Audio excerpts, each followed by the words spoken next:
Hello, everyone, and welcome to the Cut to the Chase Sports Podcast. I'm your host, Chase Shantz. We got a special guest on the show today. I go to University of Cincinnati. I don't really share that a whole lot on here just because of the amount of coverage we're doing for football and basketball, but we've got a stud in the building, all right? She is an outside hitter from Lake St. Louis, Missouri, goes to the University of Cincinnati. Carly Glendinning joining the show. Carly, thanks for taking time out of your busy schedule. The 20 hours are coming up. Yes.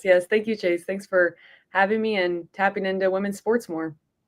Most definitely. And, you know, again, Women's Sports Day was actually a couple weeks back and, you know, had a lot of stuff going on at the women's basketball game and stuff. But it's always nice to, you know, to share the spotlight for women in sports and Division I sports and everything. And, you know, you guys got a lot of good stuff going on with UC volleyball. But this past year, you had 324 kills. I called a couple games on student radio, and it felt like all the games I called, you had close to 20 kills. You were just balling. And 20 service aces, 123 digs. What really clicked this year for you in 2024? Thank you. I would say a lot of my vision and court awareness was the big thing that I learned this past year. I had to get into the gym a lot more just because for me, confidence comes with building repetitions and that building on stuff that I do in practice and doing it outside. And so I just would like stand on a box and I'd come in before practice with a couple teammates and just work on shot selection over and over and over again so that like when it came to game time and the court was in front of me and what I was seeing was actually happening, I was like, oh, I've done this before. So that's kind of what I guess helped me a lot in that sense. Most definitely. And how exactly would you recap your season overall? I know, you guys started off hot and then things kind of cooled off a little bit toward the end, but just overall, like from an individual standpoint, like you talked about the amount of work that you were able to put in, that you guys were able to put in, just how would you kind of recap and put a bow on that? Yeah, I would say last season was a lot of growth for myself and for our team also. I think that being in the Big 12, like second year, you kind of, you're like, okay, I've done this before. I've seen some of these players, but it still is hard. I mean, one of the hardest volleyball conferences for sure. And we still have a lot of work to do. And myself and majority of the team are still left unsatisfied. But I think that if you're not in the top half, or most of us, I would say top third, top whatever, fourth if we're not in that spot, then we're unsatisfied. And I think that any competitor really would say that. So most definitely. I'm excited to see what you guys got going forward in 2025, but we'll take a rewind real quick. So Lake St. Louis, Missouri, it's about 40 to 45 minutes west of St. Louis, where you grew up. Did you play any other sports growing up? Was there anything that really caught your eye before volleyball, or was it just always volleyball through and through? I definitely did. Name a sport, I played it most likely. While I was really young, I did some crazy sports like water skiing. I lived on a lake, grew up on a lake. So that was really fun. But I didn't never do that competitively, just kind of for fun over the summer. But I ended up like the final three sports that I played were soccer, basketball, and volleyball. And then around my freshman year, 8th grade is kind of whenever I decided, okay, like I like volleyball the most. Indoor sports are definitely for me. And that's kind of whenever I was like, okay, I'm going to decide to try to go to college for this. So around that time, 8th grade, freshman year, so you're playing with Rockwood Thunder for club volleyball, correct? Yes. Okay. How long did you play for them for? Ooh, I started there. My 14th year was the first year that I made it.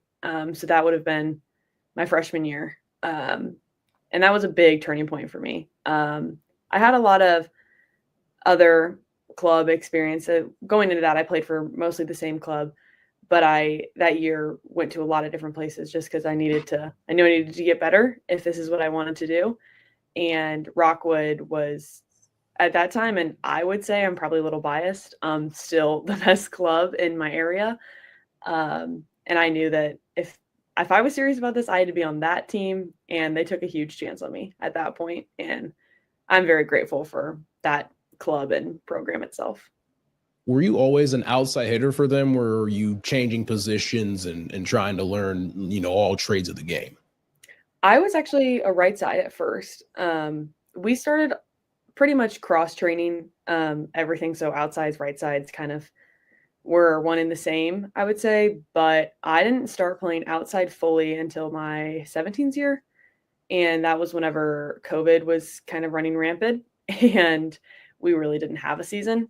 Or maybe it was 16th. I can't remember. Whatever year that was, that COVID shutdown was my first year playing. So I really only had a couple months playing outside. And then flash forward to my 18th year, my last year of club, was really my first like full season immersed in the outside position.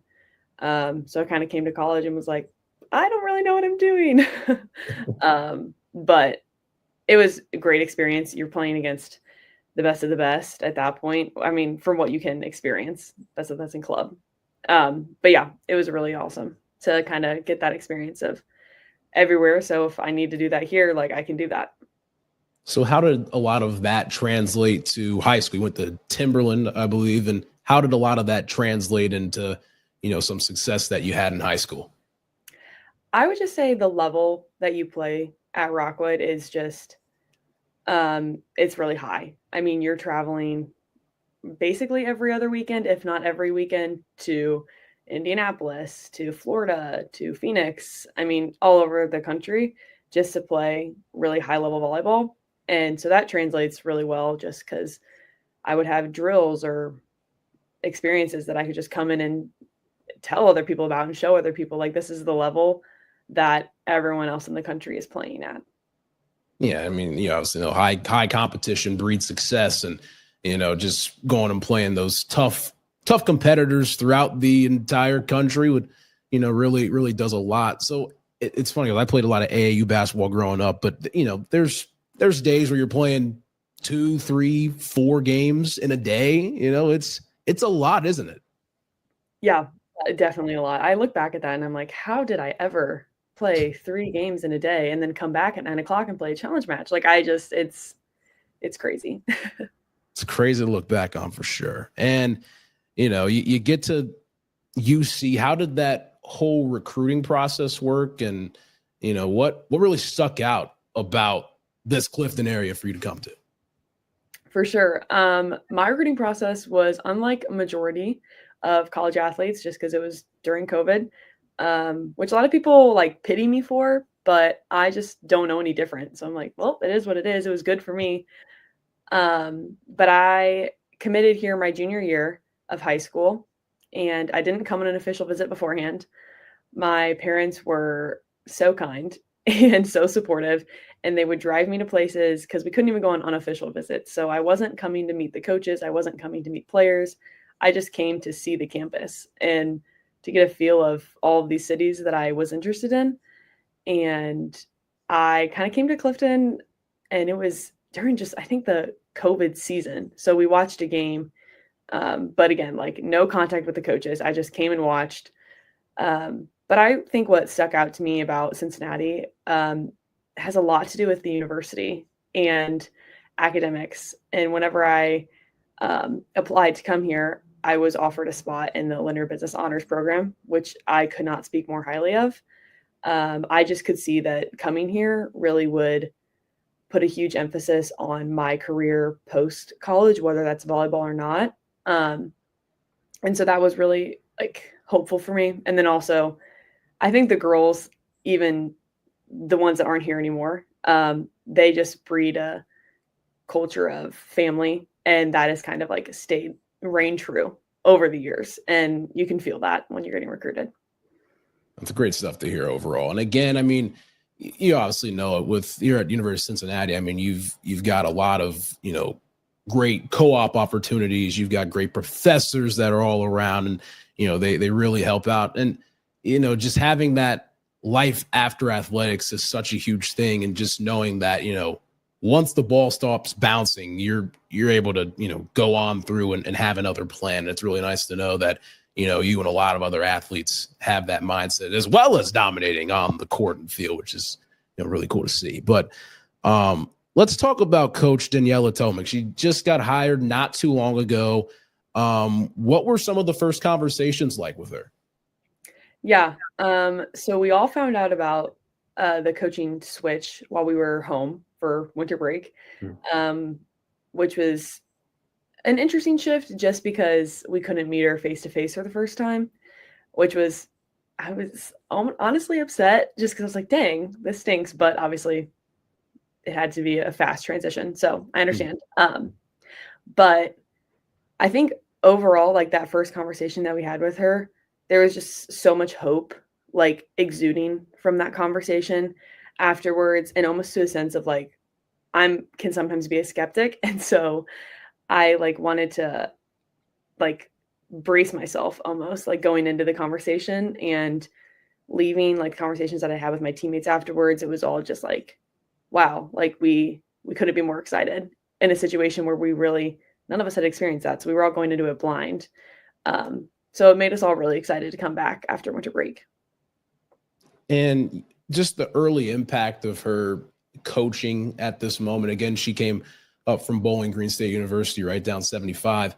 So you're, you told me behind the scenes that the amount of practice and ramp up has changed. You guys are doing a lot of, 8 to 10 hours worth of work leading up to this point, and now 20 hours. But, what has the early impact been from coach so far when it comes to practices and everything else with this new coaching staff? For sure. I think any new change in coaches, you just see like, oh, what new drills are they bringing? How are they giving you feedback? Like all that kind of stuff. But I would say the biggest impact from Coach Tomic would just be her emphasis on relational building. She prioritizes just knowing us as people. And that's been really exciting. And I think that that's where the hope comes from. And like whenever we had that first conversation, is you could just tell like she was just eager to hear from us. She would ask us questions and like, who's the best answer? And I'm like, how is that important for this first meeting? But like, she just wanted to know, like, what's the dynamic like? How are we going to operate? And it translates really well on the court because she'll call us out for things. And you just know that it's coming from a place of love because of the work that she's doing to know us outside of the court. It's awesome to hear. It's great to hear coaches and players having that type of relation and obviously building throughout the roster. I've got a couple of interesting questions. It's like more scenario-based questions in this regard. So again, you have a long practice. You're tired. Favorite thing to eat after practice, especially here in this Clifton area? What's your go-to place? Ooh, that's a good question. Oh man, that is tough. I really do love Corrido. It's so convenient, right on Calhoun, and their Nutella chip milkshake is so good. It is so good. I'm going to write that down. I need to get back into Corrido, but all right. Next thing, teammate that you spend the most time with. Another good question. Probably Paige Pickering. We were roommates my freshman and sophomore year and have just stayed really close, along with Caroline and Driss. I mean, all three of us, we go to lunch together pretty much every day. If one of us has to do rehab, the other one's finding some sort of shoulder care or recovery that we can do at the training room at the same time. So we just kind of go throughout our day together. So this is kind of a two-part question in this regard. Are you more of a pump-up song before a game or relax and kind of mellow? I think for myself, mellow. I love a good country tune. But I understand and recognize how sometimes other people maybe pump up. So I can get into it, but I'm mostly not getting into it for myself. So the country song, which one are you picking? Oh, that's a good question. Again, so many. Honestly, I'm a big Toby Keith fan, big Keith Urban, and I'll do some new ones like Luke Combs, Morgan Wallen, all the hot take or hot songs now, I guess. Okay. And then who's running aux if you If you're not running, who's running aux in the locker room? Legia for sure. All right. And then I know obviously the life as a Division I athlete is a lot, but if you were given the option, or I'm not gonna say option, if you were forced to play a second sport at UC, what would it be? Oh, I don't know. Probably soccer, because that was my next runner-up, and I love soccer. My dad coached me. He would have loved if I also could play soccer at the same time. That would not work out. But I love watching it. I love playing it. It's been a while, so probably couldn't anymore. What did you play back in the day? What position, or just everywhere? I was a goalie. Oh, okay. Well, okay, cool. Yeah. Cool. Long and lengthy, put me back there. There we go. Got to play defense. But again, we're toward the end of the show here, but senior year's coming up. Obviously preparing for it right now. It's crazy how time moves so fast and you don't even realize it. But, what are your thoughts going into your final go around? And I know the season doesn't start the regular season doesn't start for a good 6 or 7 months, but any particular goals that you've written down or just kind of thought of in the back of your mind? For sure. I've had a lot of numeric goals and efficiency I want to be hitting and passing and all that good stuff. But in my one-on-one meetings with Coach Tomic, I've been talking about this a lot, and she's been helping me define what success looks like. And that's been a really cool topic. And I think what I would feel most successful and least regretful as well next year when that last ball falls would just be that I do not want to take off my jersey, and I also want to come back to practice the next day if there had been one. Because we always talked about not wanting to take your jersey off, but I mean, any athlete loves to compete. So I think what really would be successful is wanting to come to practice the next day, wanting to see my coaches, wanting to do one more Bearcat battle with my teammates and all that good stuff. Looking forward to your senior season, Carly. Once again, thanks for taking time out of your busy schedule. We know there's a lot that goes on with that, but again, this was fun to have you on the show. Yeah, thank you so much for having me. It's definitely, if you guys are, watching, please like, subscribe, comment, whatever it is. I know there's so many places you can get your podcast, but we appreciate your support. And with that being said, we'll be back here on the Cut